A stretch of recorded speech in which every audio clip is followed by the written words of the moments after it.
Om Shanti. Good morning. आज हम जानेंगे वैश्या के आंगन की मिट्टी से दुर्गा मूर्ति, देवी की मूर्ति बनाई जाती है और भारत में ये रिवाज है। कई लोग जानते हैं, कई लोग नहीं जानते। आज हम विशेष जानकारी हासिल करेंगे और ये जानकारी आपको बहुत लाभ पहुंचाने वाली है। अगर आप पूरा वीडियो सुनेंगे, ध्यान देंगे, अगर कुछ कन्फ्यूजन हो, कुछ डाउट हो तो आप पूछ सकते हैं कमेंट में। तो आप देखिए, भारत के अंदर में, बंगाल में, कलकत्ता में, मैं वृंदावन गया था, वहाँ पर भी मैंने देखा था कि दुर्गा की मूर्ति के अंदर में वैश्या के आंगन की मिट्टी लगाई जाती है, थोड़ी सी इस्तेमाल की जाती है। ऐसा क्यों, मैं विचार करने लगा। फिर योग के माध्यम से मुझे अनुभूति हुई और परमात्मा ने क्लियर किया कि वास्तव में ये रिवाज बहुत पुराना है और इस रिवाज के अंदर में बहुत गहरे रहस्य छुपे हुए हैं। मनुष्य की जो ताकत है, मनुष्य की जो समझ है, वो मनुष्य खाली जड़ मूर्त बना सकता है, लेकिन असली प्राण प्रतिष्ठा, वैसे मंदिरों में प्राण प्रतिष्ठा भी की जाती है, मूर्ति जब स्थापन की जाती है, लेकिन असली जो जिसमें प्राण हो, ऐसी मूर्ति परमात्मा ही बना सकता है। गीता में कहा गया, यदा यदा ही धर्मस्य ग्लानि भवति भारत, जब जो धरती पाप बढ़ता है, अधर्म बढ़ता है, मैं आता हूँ और पाप का नाश करता हूँ, सद्धर्म की स्थापना करता हूँ। जब संसार के अंदर में काम वासना चारों ओर फैल जाती है, जब संसार वैशाल्य बन जाता है, तब परमात्मा आकर उसको शिवालय बनाते हैं। तब परमात्मा इस सृष्टि को पतित से पावन बनाते हैं। मनुष्य ही है जो पतित बनता है परमात्मा की ज्ञान के द्वारा। ज्ञान गंगा में स्नान करने से, ज्ञान को सुनने से आत्मा पावन बनती है, मन शुद्ध होता है। और जो ये मूर्ति बनाई गई, परमात्मा ने तो असली मूर्ति बनाई थी, मनुष्य को ही जगाया था। गुरु नानक देव जी ने भी कहा, मूत पलीती कपड़ धोए। कब धोए?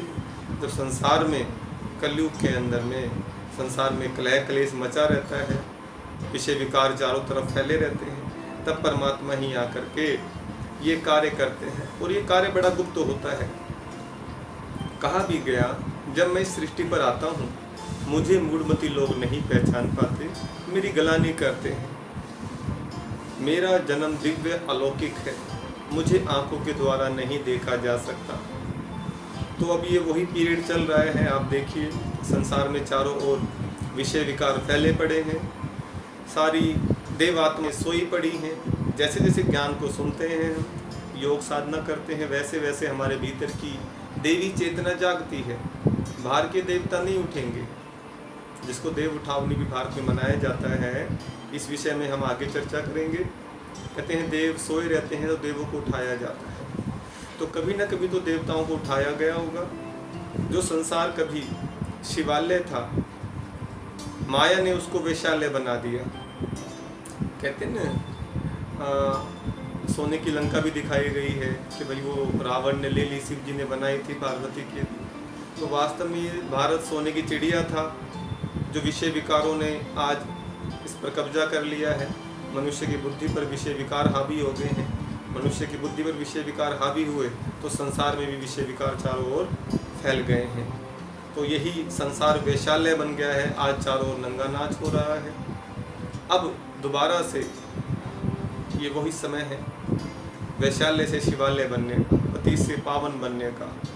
मनुष्य तो बनाता है जड़ मूर्त, क्योंकि उसमें ताकत उतनी ही है, उसमें उतनी समझ है मनुष्य के अंदर। लेकिन परमात्मा जो है, परम पुरुष, वो अल्लाह, वो ईश्वर, वो भगवान, वो मनुष्य को देवता बनाने का कार्य करते हैं, पतितों को पावन बनाने का कार्य करते हैं। इस जड़ मूर्त को, चेतन मूर्त को देवता बनाते हैं। मनुष्य बनाएगा जड़ मूर्त को, परमात्मा बनाएगा चेतन मूर्त। जो ये मनुष्य है, मनुष्य को ही देवता बनाते हैं, जिसके अंदर में आज मनुष्य की चेतना सोई पड़ी है, परमात्मा उसी को जगाते हैं। और यही वास्तव में सच्ची देव मूर्त तैयार करना है। परमात्मा ही ये कार्य बड़ी अच्छी रीति से और बड़े ही आध्यात्मिक रूप के अंदर में कार्य चलता है, लेकिन मनुष्य समझ नहीं पाता।